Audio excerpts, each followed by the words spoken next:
And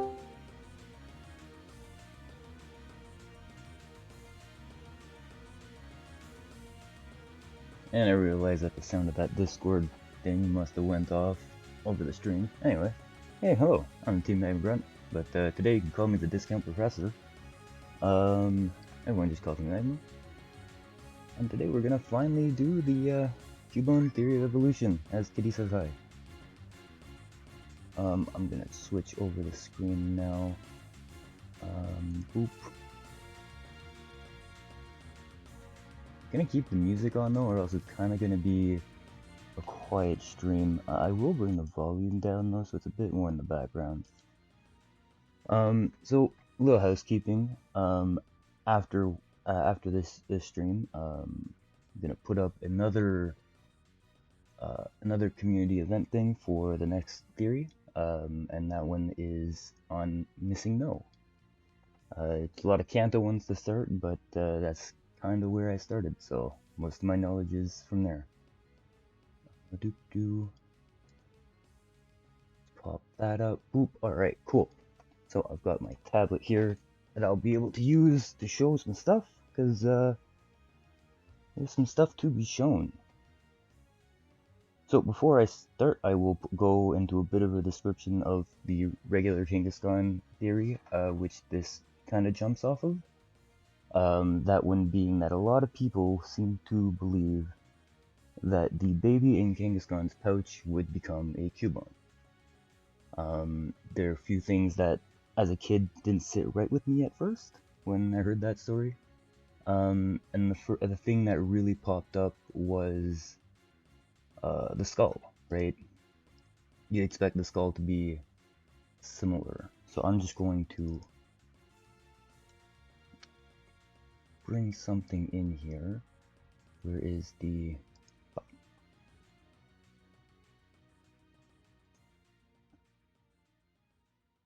Paste. Alright, so we've got our cute little Cubone here, right? So one of the things that you'll notice when I bring out the one for normal Kangaskhan. Yes, Kitty. I should have probably put all these onto a layer beforehand, but yeah, I'm just the way it is. So I'm the Discount Professor, not a full-blown one. So I need to scoot that one over a bit. So one of the things that popped up to me as a kid was the first thing was the little ear parts, right? So the Kangaskhan, it looks like it would be either all cartilage or all one big bone. Meanwhile, on the Cubone, it is, there's bone and then the cartilage would have came afterwards. So the two skulls don't necessarily match. And even with the little baby one, we still have the same problem, to where it's kind of either a solid bone or entirely cartilage. So that kind of stuck with me for a while, and kind of didn't know where to go with it. But it's something that just kind of carried over for a long time, and I stewed over it. And then I noticed that there's a Pokemon that I really like that has a similar kind of body shape, and might be able to go. Actually, I'm gonna save that. I'm trying to figure out what direction to go with explaining everything from here, because I don't necessarily believe that Cubone is Kangaskhan's direct descendants, but more that Kangaskhan is like a progenitor species. They're kind of the root of an entire line of this bipedal monster type, like dinosaur type creature, to which Kanto is actually the region with the most of them. I don't remember the exact number, and I haven't been able to find something like the same page I've had before to show it. But after going through stuff today, it'll seem pretty close.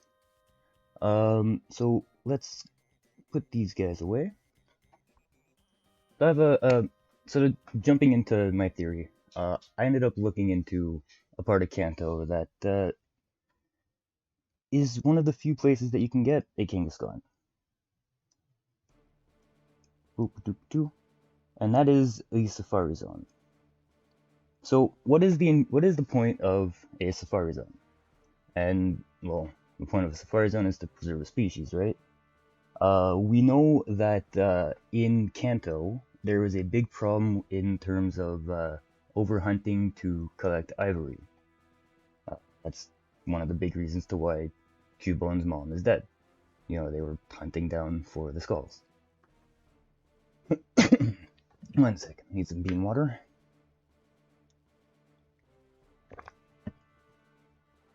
Alright.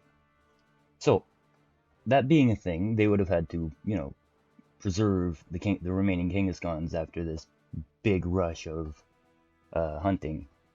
Now, in modern times, we know a lot of that poaching equivalency is done by organizations like Team Rocket. This will play into things down the road. Now, as we can see over here with the Safari Zone, we have Kangaskhan. We also have a few other Pokemon that can be found in there with it. And one thing to note with these Pokemon, Rhyhorn, the Nido family, and the Cubone family, is that they all have a similar body type and similar skull shape, with a few variants in between.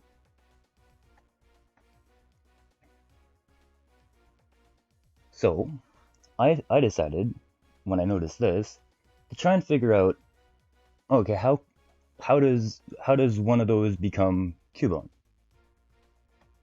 Right? Like, because they're all together, so obviously there's got to be some, well, not obviously, but there would be some sort of tie if we're looking for how Cubone was born, right?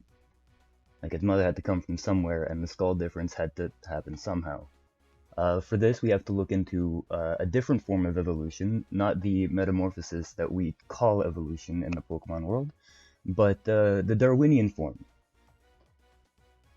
So, according to the Darwinian form of evolution, you end up changing and evolving based off of your environment.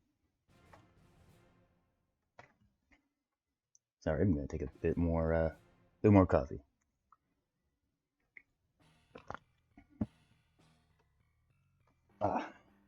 Now, one of the reasons you end up putting a species into a safari, or you know, where you try to preserve them, is because humans would have settled where they would populate for the most part. That being said, the most populated area in all of Kanto is the saffron, lavender, cerulean. Like this circle here is the most populated area of Kanto. So with that in mind, I would think that Kangaskhan's would be somewhere from this area. Them being in the Safari Zone now is most likely just due to us moving them there for safekeeping, because it's kind of a swampy area, and the rest of the family of Kangaskhan's that we're gonna go through when we do this is not really in the swampy type area. Hi, nerves. Tiger for president. Thank you, Tiger. I'm gonna take a bit more bean water here. So, to get to Cubone, I decided I'd try to track the migration of Kangaskhan's that were getting away from society, getting away from people. So if they were in this area, right, we don't have them anymore. Like, they're completely out of this area. None of the ones with the monster dinosaur type, like body type, found in the Safari Zone are found here anymore. None in here. None in here. Like, the surrounding area is devoid of them. They've fucked off. So, where would they have gone? Now, they could have gone over this way, but path of least resistance would be through here. Forests are a lot easier to traverse than mountainsides, especially with those kind of bodies. even though some down the road will evolve to be better in those environments. So I think they went down here. They started to make their way because they would still need to be around some water. Like they wouldn't be able to just kind of completely uproot themselves. They need to be able to still live the same way they did, and over time they'd adapt. So once they get to the Viridian City area, this is where things would start to change. Because when you go up this way, you could find some Nidorinos. But another thing is, not on this side, but on the other side of the mountains, you could actually find Rhyhorns. Rhyhorns and the Nido family can be found around here. Rhyhorns being the evolution line that would have spawned for the mountainsides, heading towards that way. And they would also further evolve into something else, which I can touch on that later, but at the moment it's a bit of a side. Now, the reason I think that Rhyhorn would be a direct descendant of the line is because when it evolves into Rhydon, let me copy this, paste, so he's up here, boop. So when he evolves into Rhydon, he ends up having the same ears. It ends up becoming the Kangaskhan it would have been, but more armored, more ready for that new environment.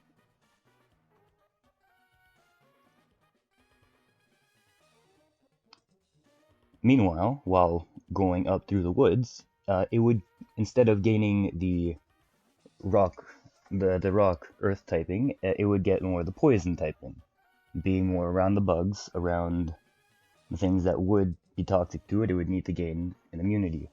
And if I'm not mistaken, I would have to double check this. Let me do something real quick, because I just want to see what Kangaskhan's regular abilities are.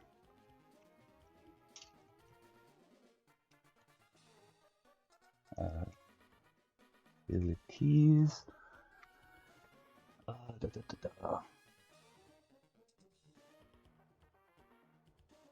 Inner focus. No, okay, so it doesn't have. Yeah, so it didn't have a natural immunity, so it'd have to actually evolve into something else that did have an immunity. That thing would be a poison type. Said poison type being the Nido family. Now, at this point, the Nido family would not have access to the King and Queen evolutions. They would just be pure poison types. Reason for this is they have no access to moonstones at this point in time. This is very important in the creation of the first Cubone, because, spoiler, the Pokedex description of a Cubone wearing its mother's skull isn't every fucking Cubone, okay? They wouldn't have a population if that were the case. It would just not happen. This is the story, that Pokedex entry is specifically the story of the first Cubone, or the first generation of Cubones, because multiple could be born through where we're going with all of this. So at this point is where we also get to see the real resemblance of the skull. Now let me just copy.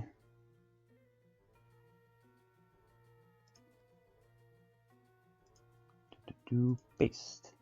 So this is where we get the skull that actually resembles our man in question, or lady in question. So with Nidorina, we end up having what would be, it would have a small bone here, right? The initial part, and the rest would be cartilage. Its skull being way closer to that of Cubone than any of the other Pokemon we have, was one of the big things that led me down this way. But then I had to think about, like, well, how does it get the ground typing, right? And then I thought about need a king, need a queen. So this would not be possible at this point in the species migrating? Because moonstones are only found over here, in Mount Moon. So, that meaning, Cerulean Cave is a different beast, but also in Cerulean Cave, being at the edge of the mountains, the Rhydons come back, and you can find Marowaks. Now, this is where things come kind of together, because it's past Mount Moon, so any of the migrating and, like Pokemon that are fleeing civilizations wouldn't end up passing through Mount Moon.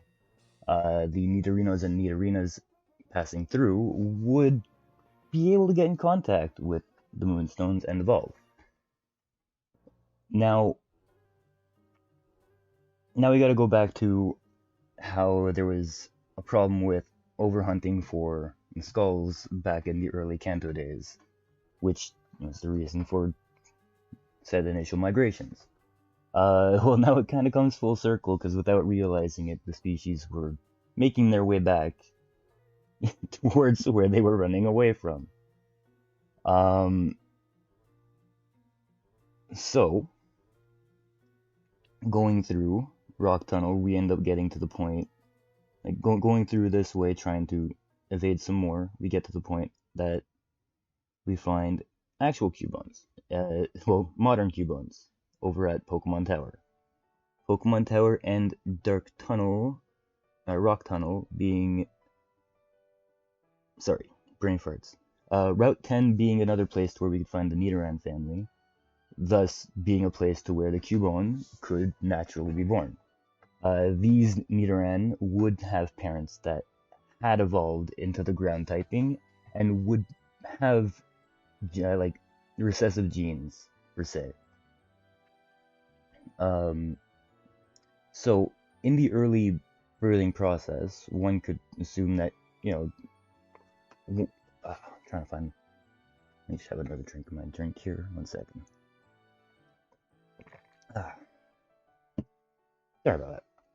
All right. So, this being Nidorans and Nidoran male and female that would have parents that did evolve, they would not have the same genes as like the ones that hadn't, which would be the reason why at this point is when Cubones can start. Now, I know over in Cerulean Cave there's Marowaks, but that's an endgame area, and even there was Nidorans that would have had parents that evolved.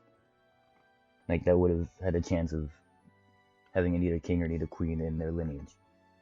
The reason that Nidoking and Nidoqueen is important in the lineage is because for a Pokemon to go from a certain type to another, it is a lot easier for us to make that connection if there is a type somewhere down in the line. And we know that the family line does have the capability of going to being a ground type, as they have for the Rhyhorn side. Just this particular family went and did the poison edge, but the poison side. So over here we get the Cubones with the Nidorans and the skulls. Another thing that brings me to this is that Team Rocket has gone out of its way to try and get the skulls of said Cubone mother. That's where a lot of the original theories come from. Cubone, like Team Rocket has a big play in it. But one of the main Pokemon that Giovanni uses are all of Genghis Khan's kids. He's literally got a Rhyhorn, he's got an Nidoqueen, I think he's got a Marowak in one of the games. Like, he's literally using the lineage. And I just found that to be a nice little touch that kind of tied it a little bit together. So between just the Safari Zone, having the Nidorinos, the skulls being closer, and taking a look at where you could find the Pokemon that are attached to said family, I am 99%, like, if you can argue it, then I'll listen to the argument, but I'm like 99% positive that Cubone's mother is a Nidorina. not a Nido Queen, but a Nidorina. Through losing its mother as a baby and not getting its nourishment needed, it would have grown into a ground type as opposed to the poison type. The poison received from its mother. No, I'm wrong. Well, you can come argue it. You can jump in. You could jump in and actually give me a valid argument if you'd like. But I know that your Diglett one is not. You're just trolling. Um, so I don't think that the mother would be a Nidoqueen because Nidoqueen has a horn. And you know, there's no horn on Cubone. So like I need it to stay consistent, right? So it's like this is the closest. It wouldn't be able to be a Nidoqueen. Wouldn't be able to be a Rhydon. Wouldn't be able to be a Kangaskhan because the ears don't match. They're either cartilage or bone, and so they would not have the protrusion on the skull. This is Kangaskhan's mother. While this is the baby in the pouch, and Cubone's mother is Nidorina. It's not Kangaskhan. And so that was my theory on Cubone's evolution. Wasn't gonna take long. Oh wow, it did actually take a bit of time. I didn't think it'd take that long. But yeah, no.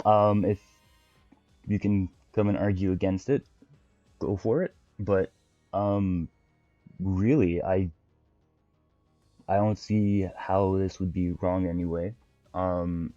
If I find another Pokemon that is as compelling, I'll put a theory together for it. But at the moment, there's nothing coming up, and I don't want to just make things to find a theory. Like, this was stuff that popped up into my head over years of just being a fan of the franchise and liking these Pokemon individually and then seeing it. Um, but I mean, I'm just a discount professor, so fuck it. My words are only worth 2 cents. So, that was fun. I'm gonna close this up.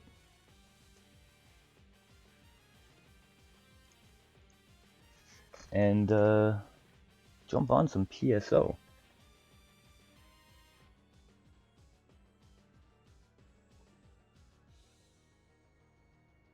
And that's what I said. Yeah, well, I mean, listen, as I said, you can jump. You have access to the the Discord. You could jump into the stream room and tell me off. But as you're wrong. I know you're not gonna be right because you haven't done any research, man. I know you, chicken. You've done no research for this argument. That being said, do you want to jump on and play PSO?